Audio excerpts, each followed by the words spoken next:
Hey, it's me, Lex, back at you with another video.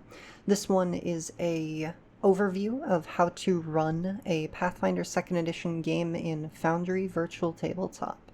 This is being made both for the masses and for the West Marches server that I am a part of, so some specific parts of this may only be applicable if you are in a West Marches server.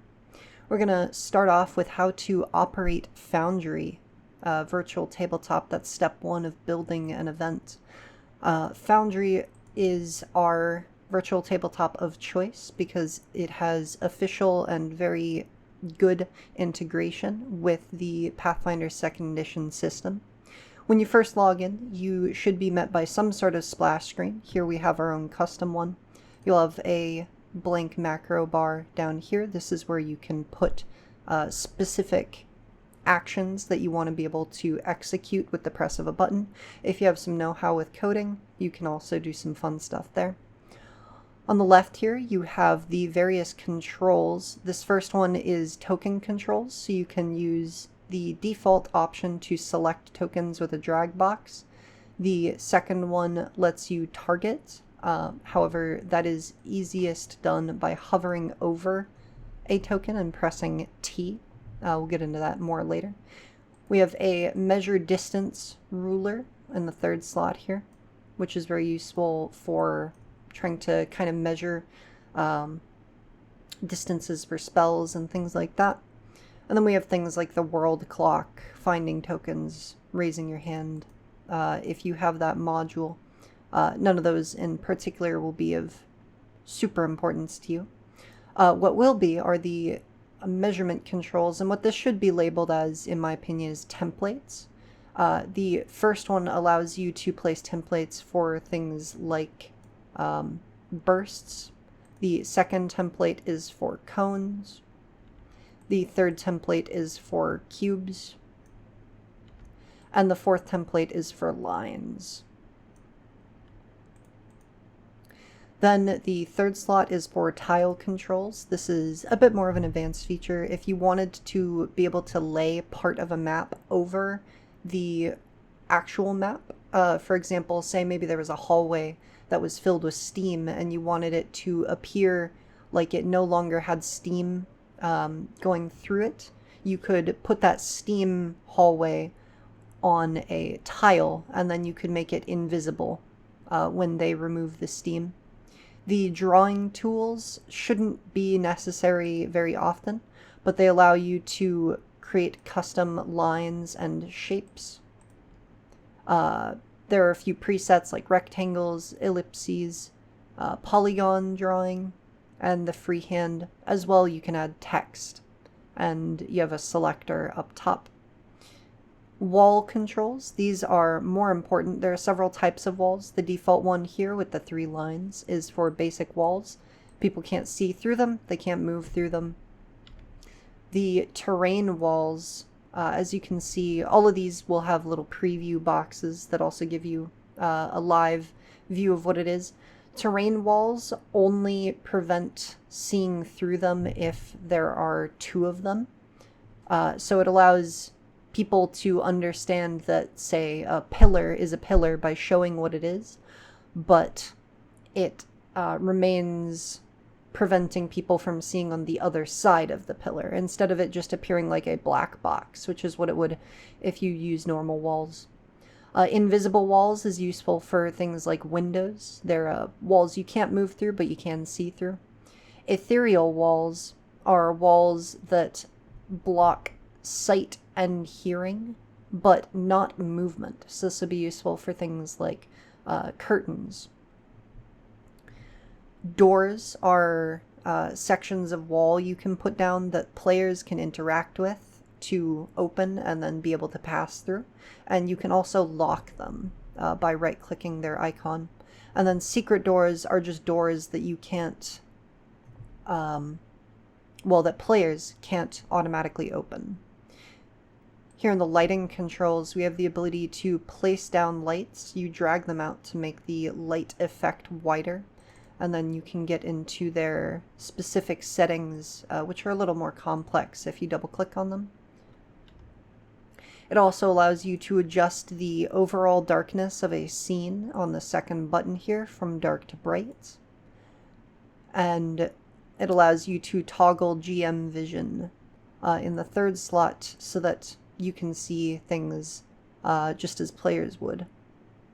You also have some quick buttons for transitioning to daylight, transitioning to darkness, and resetting the fog of war. As players explore maps, they will gradually unlock parts of the map that they've already seen, and we'll view it, as you can see in the icon there, as a slightly grayed out part of the map. This button will reset it so that everything they are not currently able to see will be black again. And then at the bottom you have a button to clear all of the lights. Ambient sounds is something we don't use a whole lot here, but it is very fun. You can place it down and, just like the light options, drag out a radius, and then you can sync it up with an audio source, and as players approach it, they'll hear it, and as they leave, they will stop. You can also have that be constrained by walls, etc. And then we have journal notes here. This is something people use even less frequently, but it allows you to create map notes. So let's say there was a trap and you wanted a reminder for yourself more visible on the map than just the trap's icon itself, that say the party can detect it not only if they're searching, but if someone is trained in Arcana. You could say, trained in Arcana, auto reveal, and create a map note. And then that would appear there as a book for you. And when you hover over it, it gives you the icon. You can sync those up with journal entries for more in-depth preparation and notes beforehand, but that is beyond the scope of this introductory video.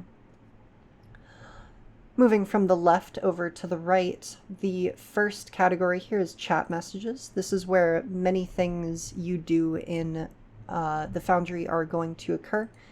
For example, rolling dice, speaking in chat, and outputting various abilities from actors. So, tornado here.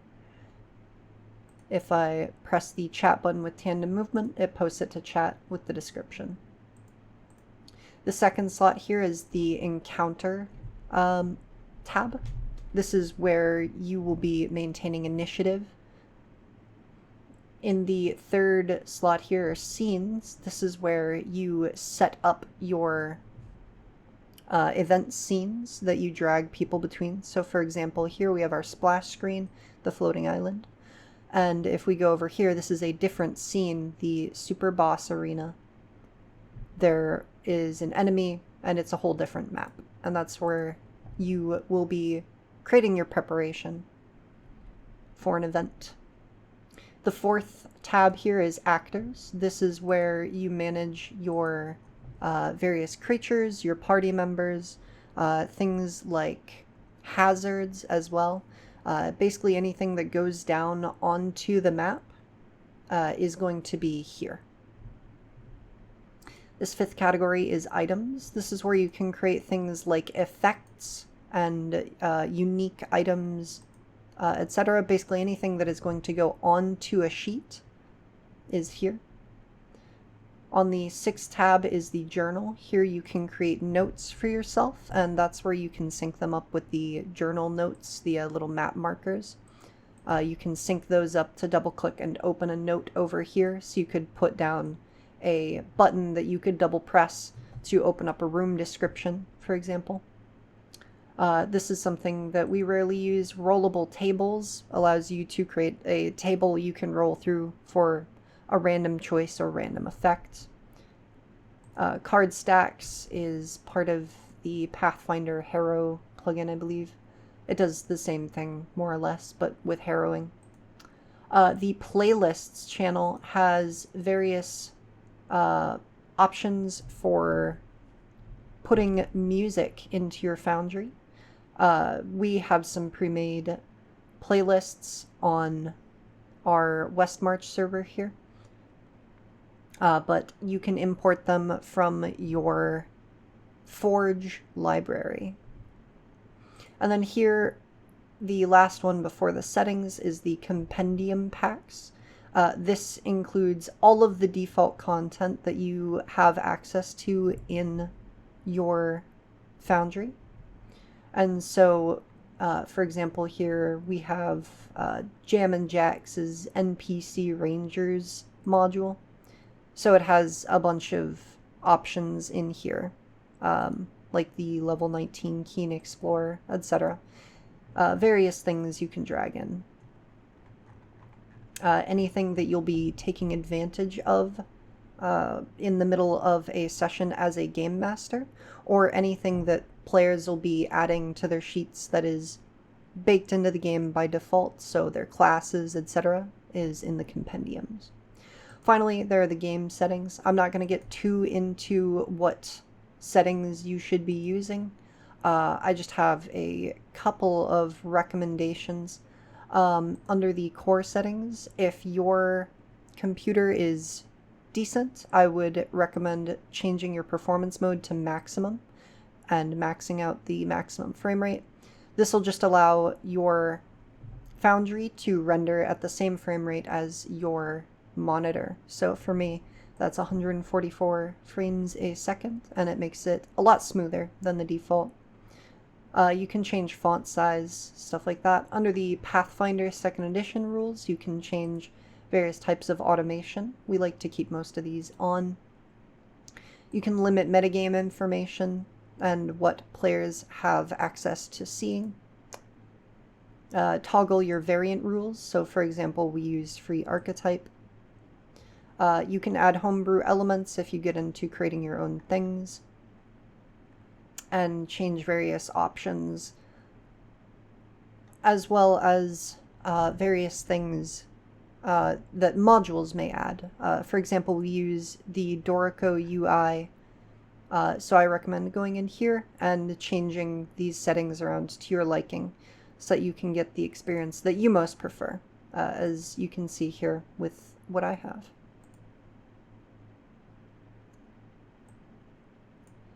Alrighty, there is our basic introduction to Foundry. Step 2 of building an event is to build a concept. Now what this includes is going and finding either you can use creatures or maps as a baseline for an event or a session that you're creating. I tend to start with maps just because that's what's easiest for me, but even if you have, say, a story in particular that you want to tell, you can go and try to find creatures that match with that, you can go and try to find maps that match with that, etc. The important part is find something to latch onto and build off of. I will be going map first and demonstrating a few places you can find maps. There are many other than the 3 that I have here. I just am not super in tune with the various locations around the internet one can find maps. There are a lot on different Patreons, different artists' personal blogs, and some centralized locations like Reddit's battle maps, subreddits. So, for example, here I have the actual battle map subreddit, Chepegu, I think? Chepeku? They make some amazing maps, although most of them are sci-fi, a lot of them are not as well. And they're very useful for some very detailed, very fun, high-quality maps. Phased battle maps is my 3rd recommendation here. They have battle maps that switch phases. So if you are into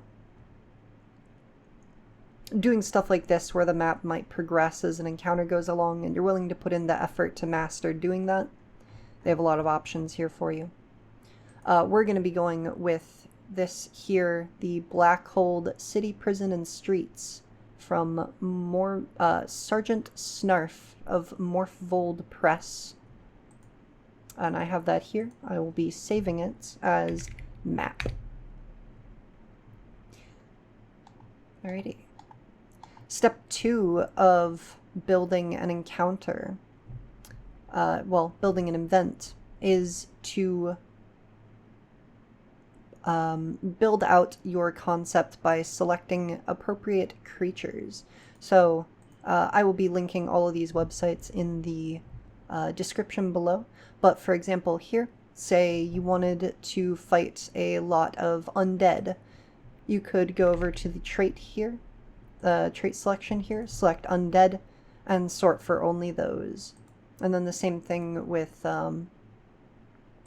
things like family or size, etc. This is an excellent website I use, Maxeride's Pathfinder 2e Encounter Builder. Over here on the right, you enter your party size and what level they are. And if you're using players of various levels, select the middling level. So if I have a 6, 7, and 8 level party, then I would balance for a level 7 party. And this allows you to double click to add creatures into the balance, and it'll automatically tell you how much XP the encounter is worth. And it even has the various milestones as far as Pathfinder's balancing works. We'll get a little bit more into that in a moment. So now back over to the Foundry. We're going to begin by going over to this third tab here, and we like to keep it organized here in the West March. So go into your adventure folder and be sure to press the add scene button here. We'll title it example adventure. And now if I drag the folder over here, you'll see the map that we have saved is 3500 by 4000 pixels. Here on the grid tab, we're going to want to change the width and height here to match that value. So 3500 by 4000. And then we'll upload as our background image that file. So here it'll bring you to the image or video browser. You're going to want to go to your Forge assets. Forge is the kind of back end of Foundry. It's where it stores all of the things that you upload and where you can pull them from. And then you'll go to Upload, Browse, select your map, wait for it to upload, which might take a few seconds. It'll let you know. And then you will select that file. And then here you save your changes. It'll load for a moment here. And then it'll create that scene for us. And we can go right over to it by clicking Example Adventure at the top. Here we have this nice spread out village. But there is one step left over for making sure that this is ready to go, which is go to Configure, Grid, and then press this little grid configuration tool. It's going to highlight the grid in red. You just want to make sure that it lines up with the scale of the map. Here, the person who created this map seems to have designed it using the same grid, which is very, very helpful for us, but sometimes you will have to change the background image scale. You can either do that by typing in values, like I did the 2 there to double the size, or you can hold Shift and mouse wheel to scale with some scrolling, which is good for those real precise measurements when you are honing in on a few pixels. And keep in mind that because of the fact that this is a lot of math, if a map is off, it'll usually have a very mathematically satisfying number that its image scale needs to be, something like this, 1.7777, etc. It's very, very infrequent that you'll get any kind of random number pattern like a 0.57383.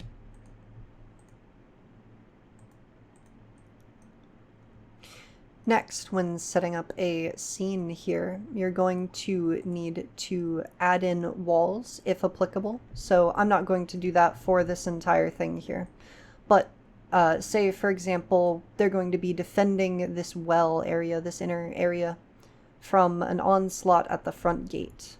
I would set up some walls, and if you hold control when you let go of the end point of a wall, it'll automatically start making another one, and then you just need to click to place that, and it'll move you on to the next one.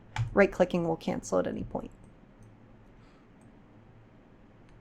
So here, for example, we'll just set up a small set of walls. We'll set up a door there, a door across this portcullis, and a door across this massive front gate.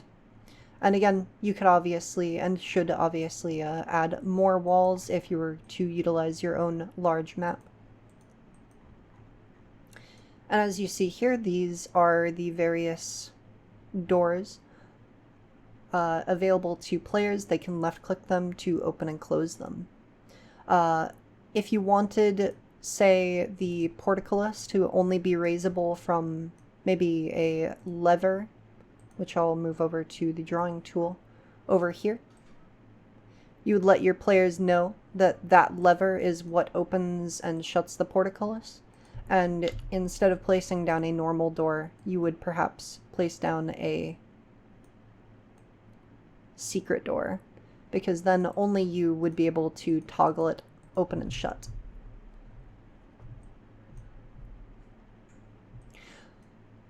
But now that we have our concepts, we need to get into a little bit more of the event behind the scenes stuff with pacing and time. This is more exclusive to a West March thing, but it is still applicable to everyone.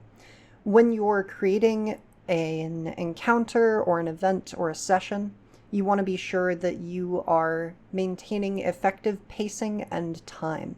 You don't want a session to be several hours of them just talking, and then 20 minutes of combat, and then we leave off in the middle of a combat. You don't want to be running over a session time if you have limited amounts of it.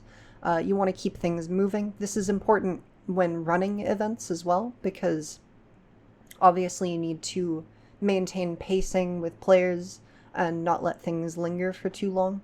But it can be very notable when building, and this is part of the encounter building guidelines as well. For example, maybe you have a ghoul soldier as one of the enemies in your encounter, and you want them to be minions. You want a lot of little ghoul soldiers.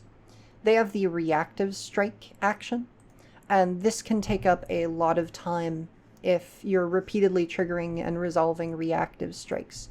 So in an example like that, you might want to drop the reactive strike from their ability sheet, maybe buff up their stats a little bit to compensate, so that you can run them faster and maintain that important pacing. It is, of course, okay for turns to take a while for combats or speaking encounters to drag on. It's just something important to keep in mind, that you want to keep your session moving forward, because otherwise players are going to become disinterested, get tired, lose track of things, etc. Moving on to party adjustments.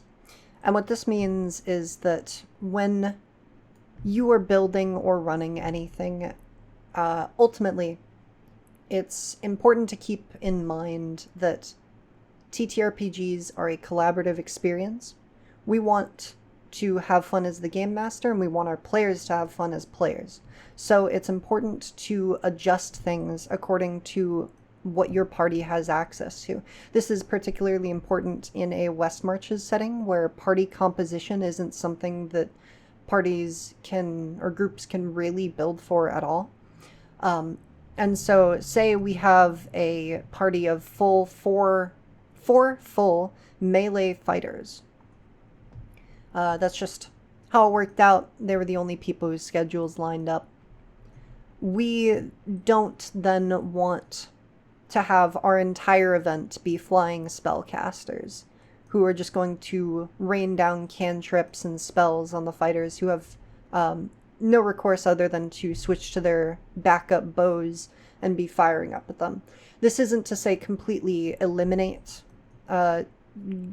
enemies or encounters that your party will struggle with. It is still an important thing to show them that having a balanced party is important, and it's also just fun as the game master to have a lot of variability in what you're running. But in this example where we have 4 melee fighters on the ground, instead of having an encounter that I planned as a full onslaught of spellcasters coming from above, flying over the rooftops, maybe I reduced that down to 1 or 2 with a much larger melee ground force that can occupy the party and distract them, while the spellcasters I switch to more of a supportive role. Things like that. It's important to take note especially of what the party has access to in a West Marches server level-wise. So, for example, you wouldn't want to utilize Extreme Cold before the players have access to some way to mitigate that. And similarly, you wouldn't want to run, say, debilitating spells unless one of the party members has access to dispel magic or something like that. It's all about maintaining the balance between fun, believability, and your own engagement in building an encounter.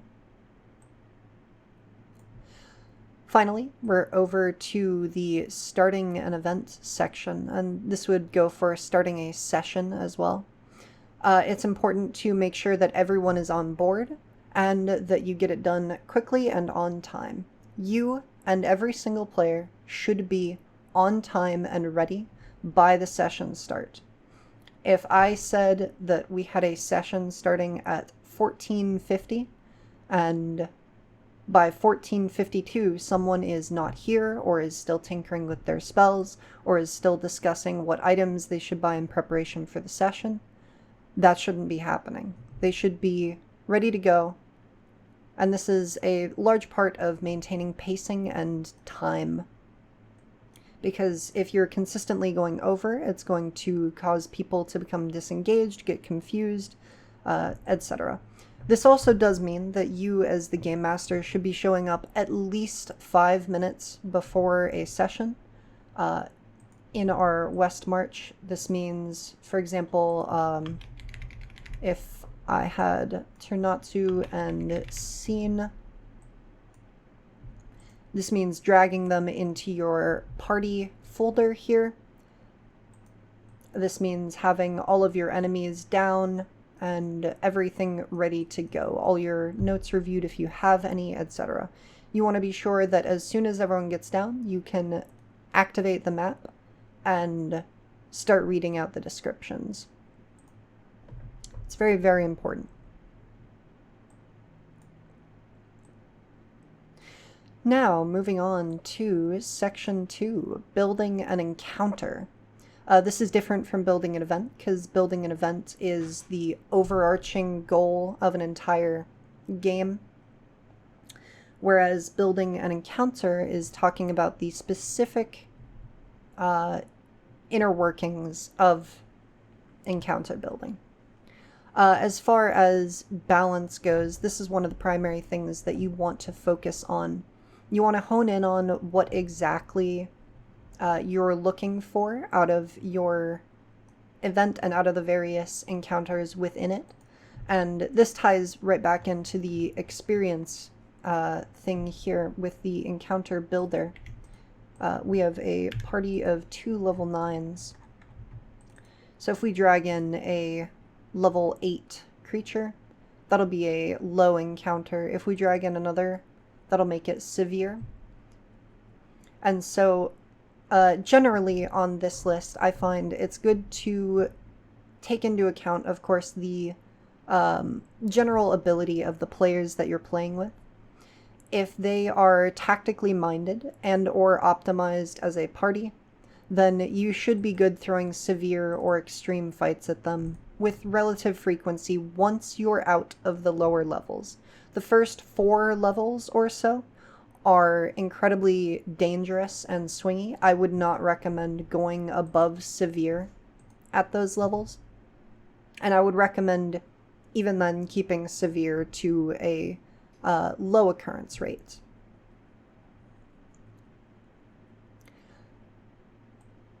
Next up, after XP balance, is ability balance. This is in part the same thing as I was talking about before with adjusting for your party's capabilities.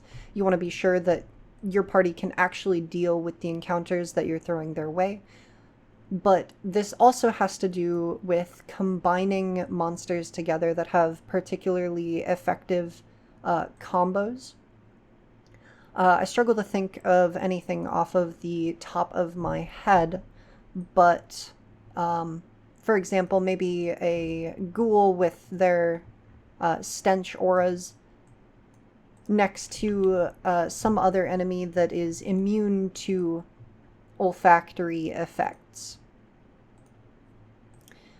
That would mean that the enemy that you're partnering that ghoul up with is going to be more effective in that combination than it otherwise would be.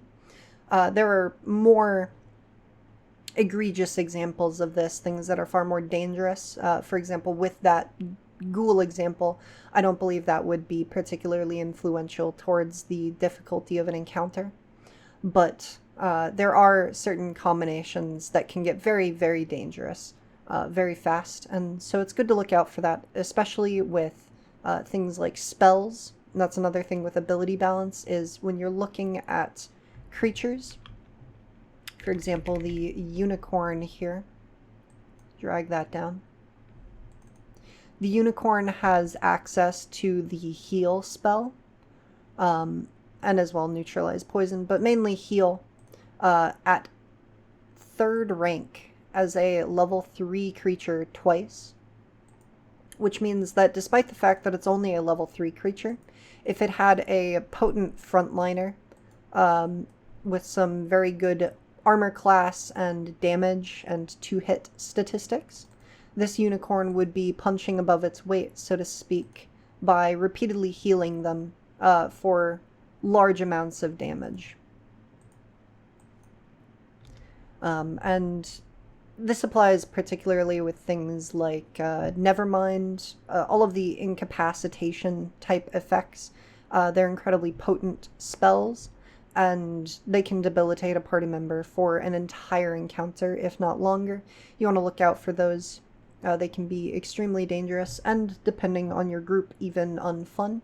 I recommend personally asking your group what their opinions are on incapacitation effects, and generally you'll get at least one person who likes them and would prefer to be targeted with them, because it can create very engaging stories. But you also have some people who will be very frustrated and have not a lot of fun at the table if they're hit by something like a Dominate or Paralyze, and you want to look out for things like that, if at all possible.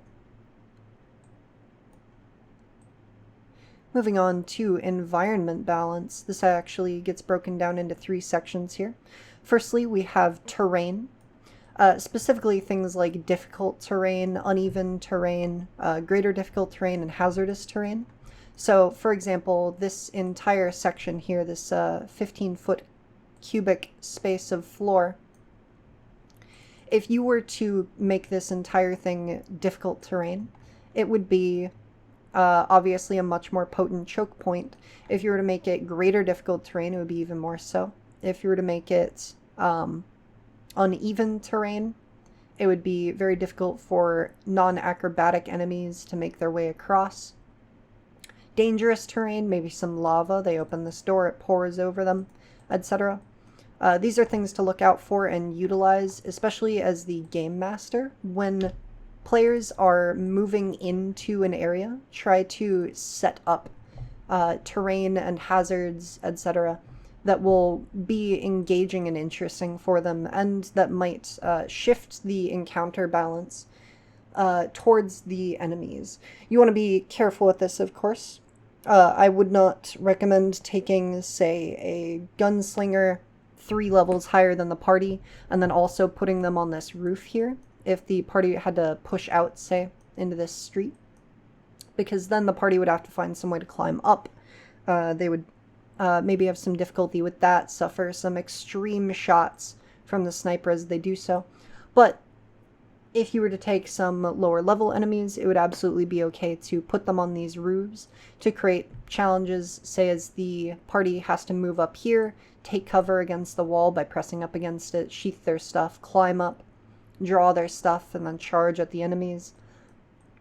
Or maybe this would be a perfect time for a spellcaster to have some method of translocation, shove an enemy off the roof, etc. Generally, the idea with terrain is you want to build it both realistically and engagingly. The flatter your map is, the more fair it is, but also the less engaging it can be, depending on other circumstances. Similarly to terrain, you want to be looking at hazards. And here on the Archives of Nethys, they even have their own section right here. You can either take some of these, modify them, make your own, etc. But generally the idea is putting down traps or environmental dangers. So say perhaps we're with this roof, once again, there are a couple of like middling level snipers on the roof here. Taking aim at the door, our party has to push out and face them.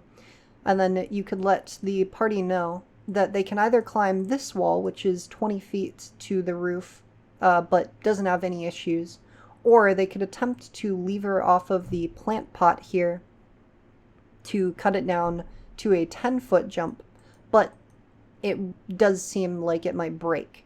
That would be a good example for something like a hazard, where you could either codify it or run with the general rules of hazards. If you go through here, it has the outlines of how they function, especially down here, the hazard formatting. And you could make the plant be something like when it's stepped on, it does some damage with a reflex save, just to keep it simple. And then the party could choose between that. An important thing with terrain and hazards, because we're playing on a 2-dimensional screen, is to make sure that they are very well communicated with the players. As I said there, the specific words I would use would be, you could either move to this side of the wall and climb 20 feet up to get to the roof, or you could lever off of this as an action and only have to climb 10 feet, but it looks like it might break and damage you. Something like that. Tell them the exact ramifications of their actions if they're speculating about them. And then this is more specific to our living world, but regional effects are a relatively new thing that we have added, where you can designate entire sections of the world that have specific effects. For example, during my Elamia arc, all of the lower floors were constantly coated in a dense fog that made people concealed. It was like mist off of the machinery that was being used there.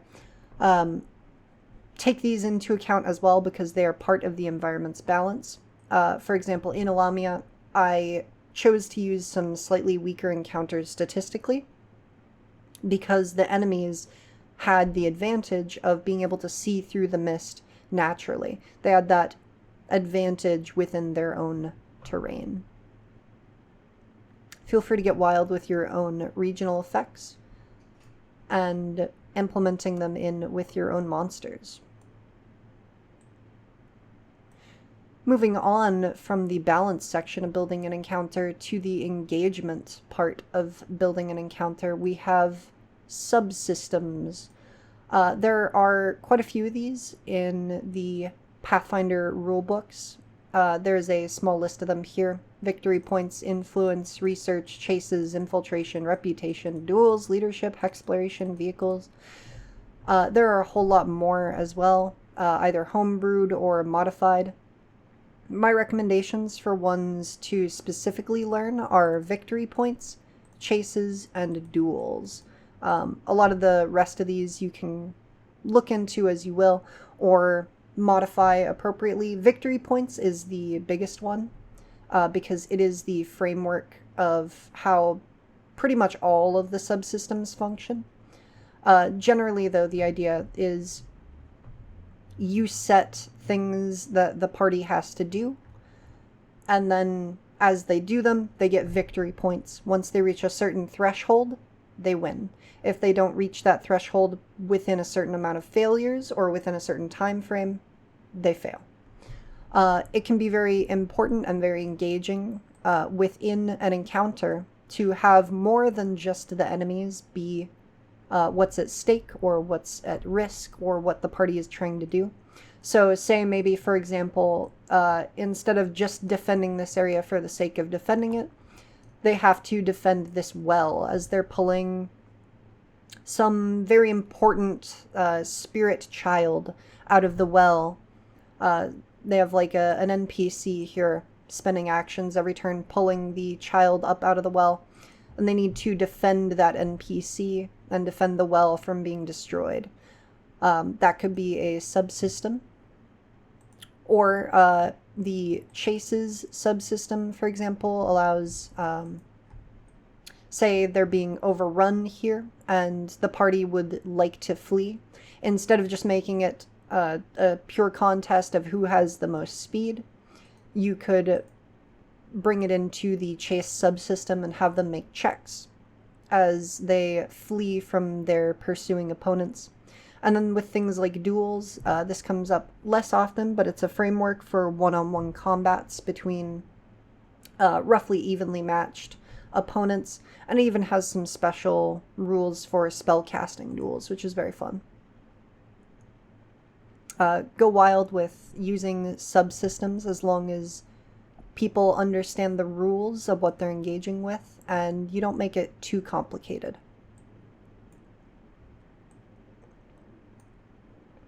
Similarly, there are encounter types. I've gone through a couple of them here. For example, a wave defense mission is something we run pretty decently here in our living world, where the party would be stationed in here defending something, and enemies would be approaching in waves. And then we give little breaks between the waves for healing up, etc. There are also the obvious, just like infiltration missions, where say this place was manned by enemies and the party started here and they had to make their way in and clear it out, or acquire a specific item. Maybe like there's something in the basement they need to get to, but they don't know where the basement is. There are other forms of encounters. Really, the sky's the limit as to what you would like to have as the primary goal for your games. But I encourage you to mess around with it and not always have the exact same things be what's going on. Even sometimes breaking into some of the other subsystems like the influence or reputation subsystems, etc., getting some social encounters in the mix could be very fun.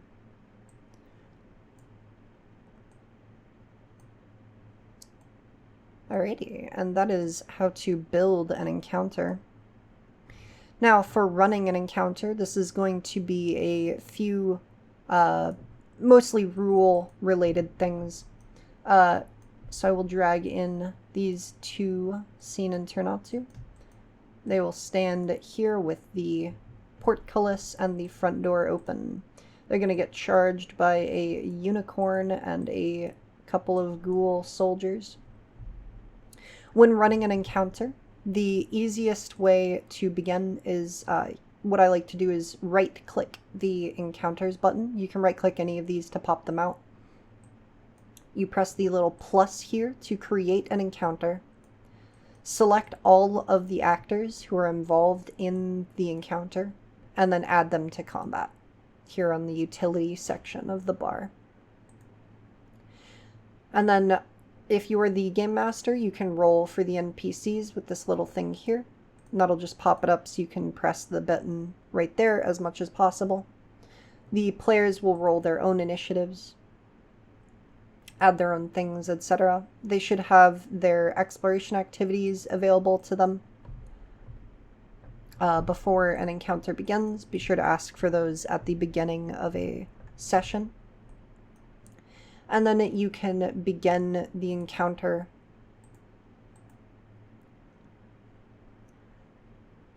Alrighty. Next thing that needs covering is durations. Anything with a duration of 1 round lasts until the actor's next turn. The beginning of their next turn. So, for example, Ternatsu here casts Boost Eidolon and has a duration of a round. If we then go through to Ternatsu's turn again, it removes the effect automatically. A lot of this stuff is automated, but it's important to keep in mind and pay attention to durations because they can be important. Things like sustaining has to be done before the end of your turn, and that'll keep the spell active.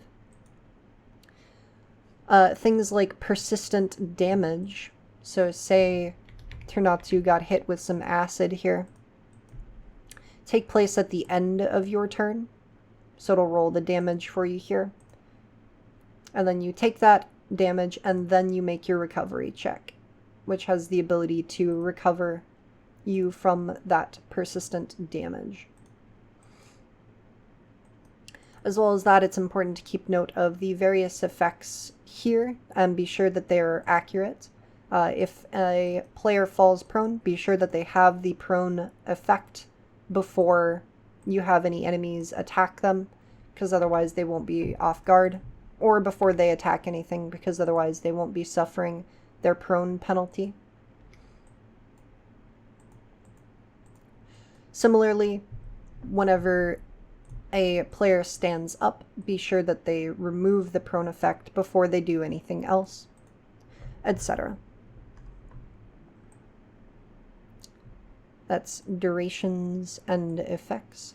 There are some unique effects I should also mention, like I believe, no. If I go into the bestiary here and drag out something a little above the punching weight here, the Grim Reaper has an aura, and auras are only active when the scene is active. You want to be sure that that is true, because that drags all of the players onto your screen. I have not done that here because there's someone else currently logged in to the Foundry. But were this scene active, the Aura of Misfortune would be applying this effect to everyone around the Grim Reaper, which is its own unique effect. It is not limited just to these.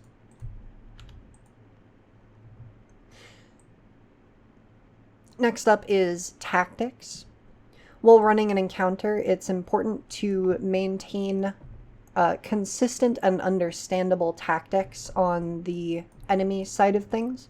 So, for example, if this unicorn was, say, captured by these ghouls and is being used as a war beast, perhaps it is only attacking when directly told to.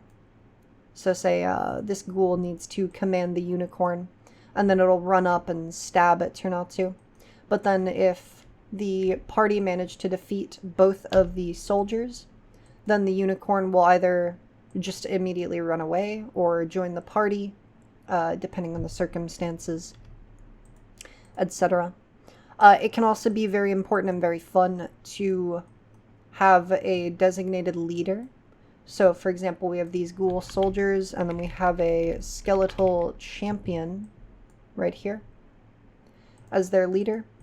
While the champion is out, the ghouls will be utilizing advanced tactics, like striding up here, spending 2 actions to ready, and then this one strides up here, and now that they have a flank, the readied attack goes off.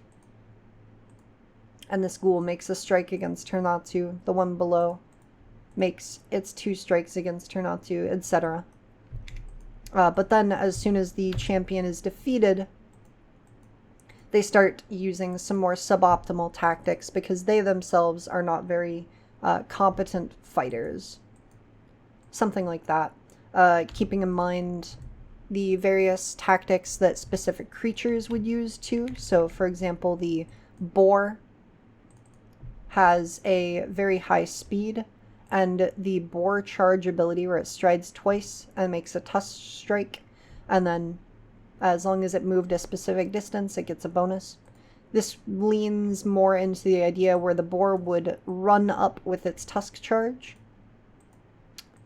make an attack, and then spend its last action backing off, which then creates a unique gameplay loop as the party needs to either chase it down and attack it, take advantage of the fact that they have ranged weapons, or be readying their attacks to strike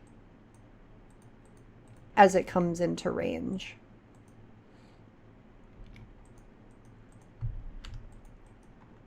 Don't get too carried away with this. For example, a very common example that I have seen is taking a dragon of some sort and having them only do sweeping attacks where they swoop down, spit out their breath weapon, and then next turn swoop back up into the air and wait for their breath weapon to come back.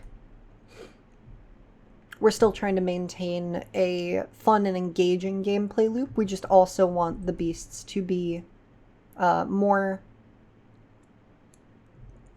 uniquely engaging. So perhaps the red dragon, rather than swooping down, breath weapon, swoop up, maybe it swoops down, hovers, uses its breath weapon, and then continues to hover, moving down to get a tail strike or a jaw strike off, and then flapping back up a little bit, but still remaining within range of cantrips, spells, certain longer range abilities like a reach, or whatever it's called, the extending rune. Yeah, that's what it is. And then also some of our party members might be able to ready attacks. Something that I like to keep in mind with readying is that despite the fact that it can be very easy to have a party member ready for something and then have that readying not be fulfilled, if it seems reasonable, try to fulfill it. Say Turnatsu here doesn't have reach and readies to strike. The dragon would fly down realistically to 10 feet away and then use its bite attack because it has that reach of 15 feet. Alright, claw attack, which has a reach of 10 feet. And then Turnatsu here wouldn't be able to do anything. If it seems reasonable, and or it's the first time that this party member has done this fight, then go ahead and let the dragon move down into range. Let them get the readied strike off. Reward them for trying. So that then you can see later on in the fight the dragon will learn from it, and then the party can adapt. And that's tactics. That finishes running an encounter. Finally, wrapping up. This is more important, again, for West marches than it is for general play, but it is still important for general play, I believe. Specifically for our Discord, our living world, what you want to do is you want to first move all of the party members back into their player character level sorted area. So Scene goes back in the support actors as an Eidolon. Ternatu goes back into the level 9 character slot. You'll go to your GM folder. It appears that mine has disappeared. You'll want to delete all of the creatures that you used, unless you intend to use them very soon in the future to keep the Foundry running well. You'll also want to move any loners to the loners folder, any summons to the summons folder. If you made any items, delete those. Go into your scenes and delete that as well. We'll move back over to the splash screen here. And then finally down here, you will browse the macro directory and delete any additional macros that have been created, just to maintain quick load times and good performance on the Foundry. That is the Foundry Cleanup. And then as far as Discord bookkeeping goes, you will make your way over to the XP tracking channel. And pardon me for displaying this only partially. You'll make your way over to the XP tracking channel, and you'll enter, copying this exact format.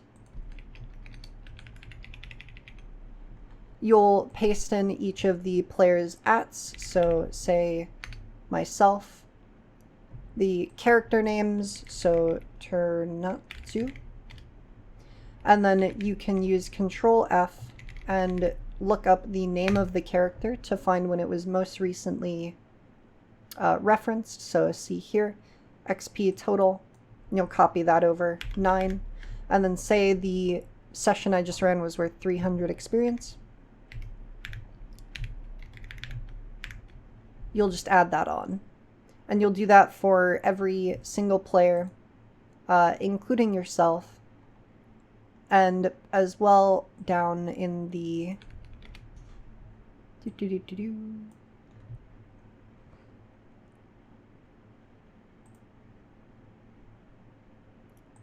down in the GM Tech and Tools channel, you will go up to the standard rewards, and you'll copy and paste each reward level that you had players in the event. And this includes yourself, whichever character you decide to move your benefits to, you'll paste that down. Well, you don't have to. You would say GM only. I tend to forgo this step entirely. I just add it directly to my accounts.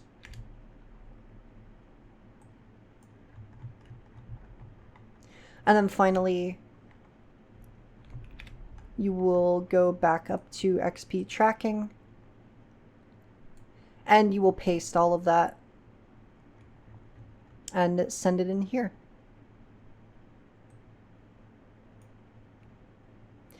It can also be very useful when you have a ongoing non-West March campaign to maintain a summary channel, and you can utilize that at the start of sessions for recaps of what happened in prior sessions to keep people, including yourself, up to date, fix any misconceptions, and kind of maintain this thorough through line of exactly what's going on. Anyways, if you have any other questions, let me know below.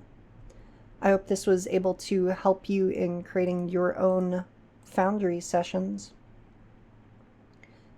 And I will see you next time. Thanks for watching. Thanks for watching.